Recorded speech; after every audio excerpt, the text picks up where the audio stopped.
What's up, everyone? Welcome to this day in Philly sports history for May 6, 2025. I'm your host, Jim Montgomery. Welcome to a Tuesday edition of the podcast. It is Tuesday, so you know what that means. It's time for a little bit of positivity / motivation, and we're going to continue our look at the 5 harsh truths that we all need to accept to become better people. We're on number 4 today. We talked about number 1, no one is responsible for your happiness but you.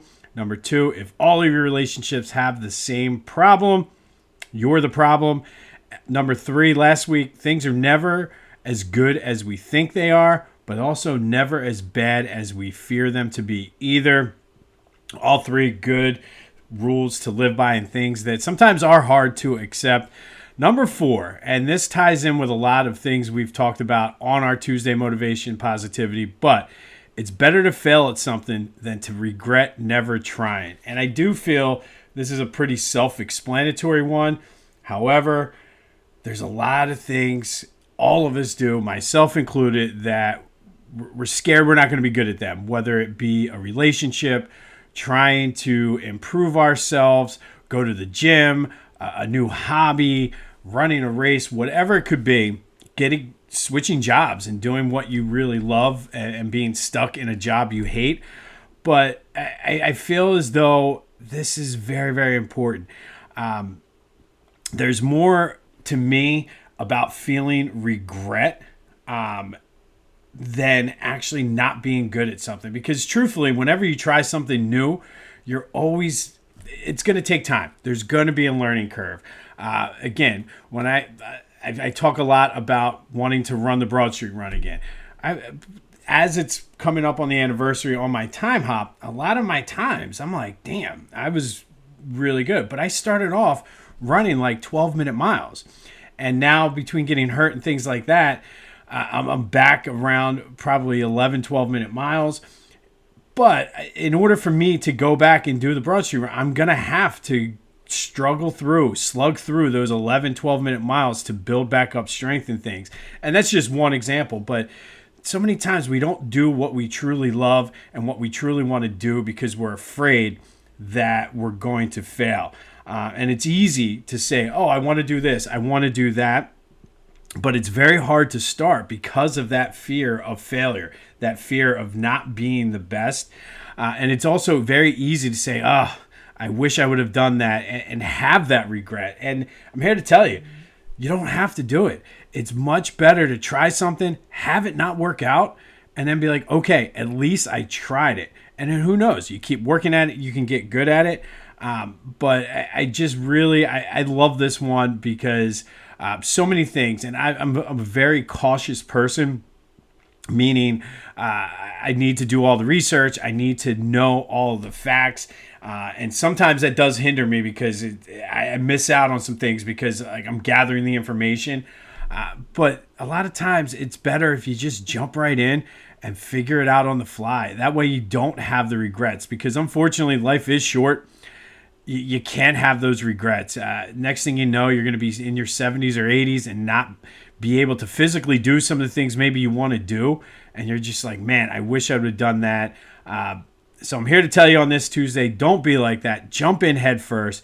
It's better to fail at something than to regret never trying it. And again, you might not like it. There's been many times where I'm like, let me try this. And it's like, you know what? It's not what I thought it was, but at least I can say I've done it. So don't live your life with regret. Don't live your life with fear of failure. And that is today's Tuesday positivity and motivation. Hopefully you can take that with you as you go on your week. We will finish up with the 5 harsh truths that everybody needs to accept to become better people.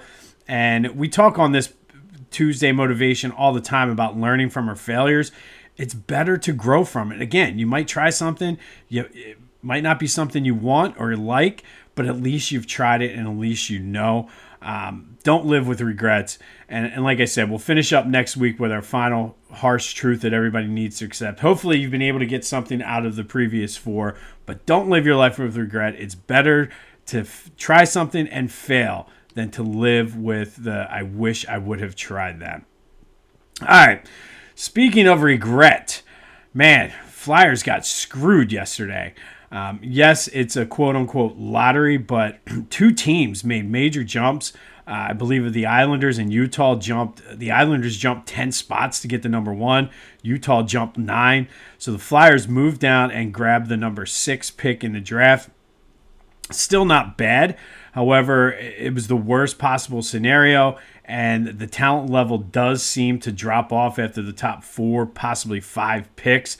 So not good for the Flyers. However, on a team that's rebuilding that has a ton of needs, they have that 6th pick, and then they also have Colorado's and Edmonton's picks as well in the first round. They have 11 total picks in this draft. So while it might not have the immediate impact that we might want them to see, this should be a good draft for the Flyers to build toward the future, and hopefully Danny Briere and Keith Jones are able to pull some Howie Roseman magic. What do you say, guys? Maybe package some picks and move up. Although, like I said, I don't know if they're going to do something like that because there are a ton of holes on this team, so we'll see. But the Flyers do fall to the number 6 pick. But we're about a week away from the NBA lottery and probably the most crucial lottery in Sixers history. Maybe that's a little hyperbole. I don't know without off the top of my head, but they're at a crossroads right now. So we ran the Tankathon simulation this morning. They got the 6th pick. They were able to hang on to it. Again, it's better for the Sixers if they do move up. But having a top 6 pick in this draft is not a bad thing. So we'll continue to do our Tankathon for the Sixers until next week's draft lottery. But the Flyers coming in officially with the number 6 pick in this year's NHL draft. All right, let's do some quick housekeeping. Be sure to follow me on social media, Jimbo_Mott on Twitter and TikTok. On Instagram, @PhillyJimbo. Subscribe to the YouTube channel, Jimbo_Mott, and continue to spread the word. I say it all the time, but if you're enjoying this, likely someone you know in your network of people will as well. So tell them about it and have them tune in. And if you are a new listener, welcome. We're glad to have you. Just a reminder as well, if you want to see clips, pictures, photos, newspaper clippings of what we're talking about on this day, that is available on all my social media, including Facebook and LinkedIn. Having a lot of good discussions on LinkedIn or Facebook. Good discussion yesterday about Rob Thompson and whether or not he is contributing to or costing the team some wins. So let's go right into it. Yesterday's question of the day, I asked you, is Rob Thompson costing the team wins? Split right down the middle, 50-50. And I think a lot of folks were in the camp of it's not 100% solely on Rob Thompson, but a lot of his moves and decisions certainly are not helping the team, a contributing factor. And I would agree with that. I mean, at the end of the day, I've always said this, players have to play. Coaches, it's the easy, and managers are the easy scapegoat for well, we need a change, we need this, we need that. But ultimately, it comes down to the players, and they're not doing it. I mean, right, I shouldn't say they're not doing it. They're inconsistent with what they're doing. And I think it's still early in the season, and I know the cliche, it's baseball, it's a marathon, not a sprint. But you want to see some consistency, and that, I think, is what this team is missing right now is consistency. A lot of people came down on Dombrowski, saying Topper can only play the hand he was dealt, and Dombrowski certainly did not make this team better. But I do think there's plenty of blame to go around. We'll get more into the blame game here in a minute. But thank you, as always, for participating in the question of the day. We will have another one here in a few minutes.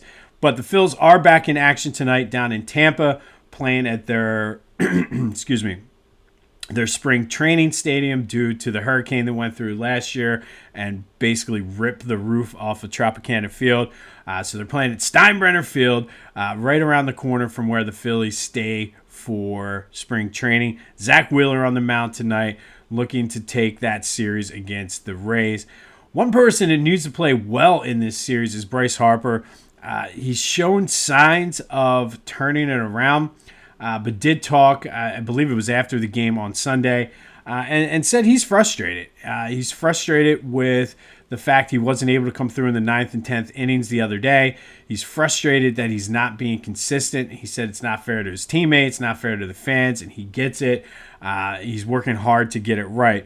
But that is today's question of the day. Do you have confidence that Bryce will turn it around? He is getting older.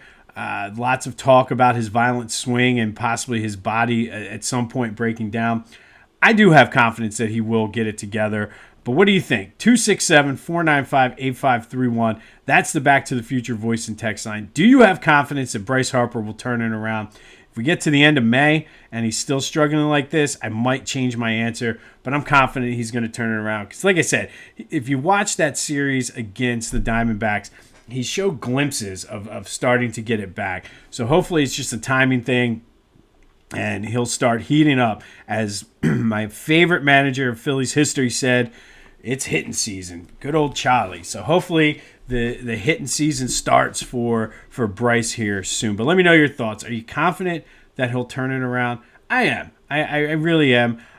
He's shown over the course of his time here in Philly, he gets off to those slow starts for a variety of reasons, but does turn it on when he needs to. Be sure to check out my friends at the Clashing Conferences podcast. Lots of great things happening on their sports fan network. Go to clashingconferences.com for details on what they have to offer, how you can get involved, and then be sure to check out their podcast and wherever you get your podcasts, as well as on YouTube. Usually new ones drop on Thursday and Friday. Lots of fun things happening. They're talking NBA playoffs. The other day they were talking WrestleMania. So lots of good discussion on there with a good group of guys. So go to clashingconferences.com and then do some shopping at Philly Goat. Mother's Day is coming up. You can still order your mom some Philadelphia sports-based apparel. They have the Mother's Day collection. Like I said, my mom, all about it. She's a huge John Kruk fan. She has all the John Kruk shirts that they have on there, minus the Kruk Around and Find Out. Don't know if that's my mom's style or not. But go to Philly Goat. Use the promo code Jim Montgomery to take 10% off your order. That's phillygoat.com. Promo code Jim Montgomery to take 10% off your order. And like I always say, scroll through the site. There's so many things that they're constantly coming out with new stuff. Sometimes it gets lost in the shuffle. So just make sure you're spending some time. There's bound to be multiple things on there that you'll enjoy. Just be sure to use that promo code Jim Montgomery for your 10% off. All right, today we're going to go back to 1976. And on this day in 1976, the Flyers, I should say, beat the Bruins 6-3 at the Spectrum to clinch their third straight trip to the Stanley Cup Finals. Reggie Leach scored 5 goals, which tied an NHL record for the playoffs. It was the first time in Flyers team history that any player scored 5 goals in the game, regular or playoff season. Reggie still is tied with a few people for that record. It was also his 9th straight game with a goal, which tied the NHL record, which he would break in Game 1 of the Stanley Cup Finals. The current record, though, is 13, set by Wayne Gretzky in 1988. However, it was all the three-peat was not to happen for the Flyers, as they would get swept by the Canadiens in the Stanley Cup Finals in the next round. However, Reggie Leach did win the Conn Smythe Trophy, which is the MVP of the Stanley Cup playoffs. He scored an NHL record, which still stands, 19 goals, had 24 points. He was the third player to win it on a losing Stanley Cup team. 3 more have done it since, including another Flyer, Ron Hextall, who did it as the goalie in that 1987 NHL Stanley Cup final. But on this day, Flyers clinched their third straight Stanley Cup berth, beating the Bruins 6-3 down at the Spectrum. Reggie Leach with 5 goals, tying an NHL record, which still he holds a piece of today. They would get swept, but he would win the Conn Smythe Trophy. So back in the day, going with a little bit of a Flyers theme. Hopefully, Danny and Keith Jones can turn this around and get the Flyers back where they belong. All right, quick little bonus this day as well. I'd be remiss if I did not mention this, because little did we know back then, it was a pivotal moment in Eagles history. Jeffrey Lurie was officially announced and bought the Eagles off of Norman Brayman for $185 million, which was a record back then. The Eagles now, not a bad investment for Jeff. as the Eagles are now valued around $8.3 billion. And that was, I think, last year, so it's probably more now that they won the Super Bowl. But Jeffrey, hands down, the best owner in the city. I wish he could. I give Middleton credit with the Phillies.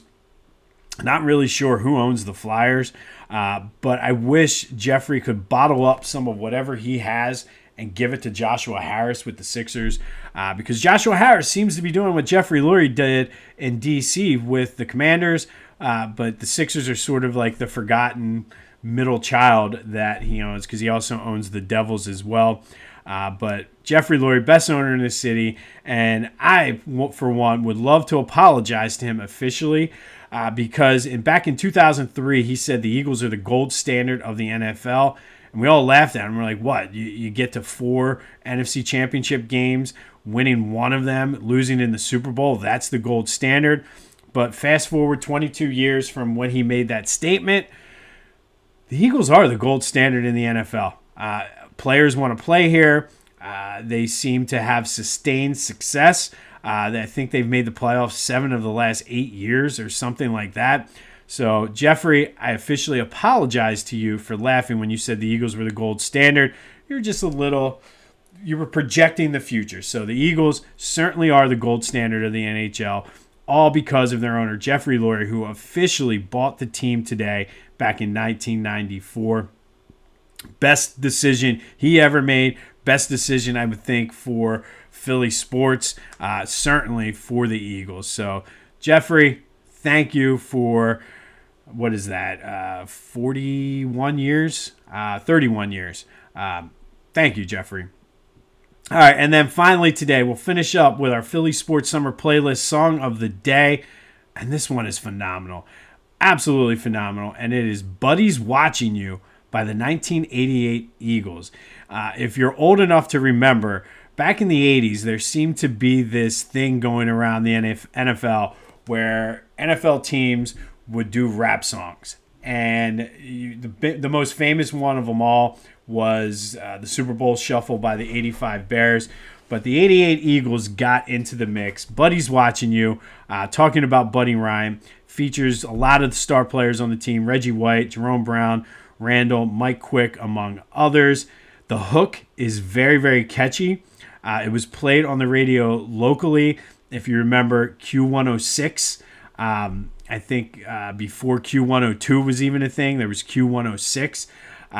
But it was a song that they did for charity.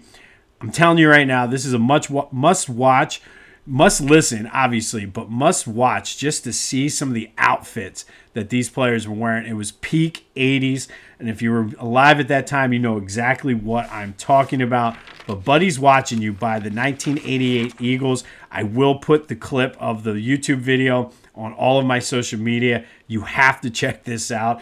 I definitely remember hearing this on the radio. I definitely remember when this came out. If you've never seen or never heard this, as soon as this podcast is over, go check it out. Buddies Watching You by the 1988 Eagles. And you know what? Let's stick with a hip-hop theme, since I've been giving you a bonus track to add to our playlist as well, because this one might be hard to add to a Spotify playlist. But the bonus one, it's a summertime Philly sports playlist, the quintessential Philly summertime song, Summertime by DJ Jazzy Jeff and the Fresh Prince. If you want to add anything else by DJ Jazzy Jeff and the Fresh Prince, you can't go wrong with there either. But Summertime is our bonus pick. And if you want to do a bonus pick, if you're a hip-hop head, put some Schoolie D on there. Philly's own Schoolie D gives you that 80s hip-hop vibe. But Buddies Watching You is today's summer playlist song of the day. I'm telling you, go check it out. You will not be disappointed. On this day, 1976, Flyers beat the Bruins 6-3 to clinch their third straight Stanley Cup appearance. Reggie Leach scored 5 goals, tying an NHL record en route to the Conn Smythe Trophy. Unfortunately for the Flyers, they would get swept by the Canadiens. We'll have another Tankathon simulation for the Sixers tomorrow. Shout out to Jeffrey Lurie, who bought the Eagles officially on this day in 1994, and certainly has turned them into the gold standard of the NHL. We'll also recap the Phillies tomorrow, but it's all about Tuesday. 5 harsh truths that we all need to accept to become better people. Number 4 today, it's better to fail at something than to regret never trying it. Don't live your life with regret. It's one of those things. Life is way too short to be thinking about what ifs. So go, if you're on the fence, maybe this will be your motivation. Go do it. And if you fail, so what? Learn from it. Maybe you don't like it after all. But at least you can honestly say, hey, I've tried this. I don't like it, or I've tried this, I'm not very good, but I'm going to work at it to get better. So take that with you as you go through your weeks. This has been This Day in Philly Sports History for May 6, 2025. My name's Jim Montgomery. Go have yourselves a Tuesday, and until next time, I'll see you when I see you.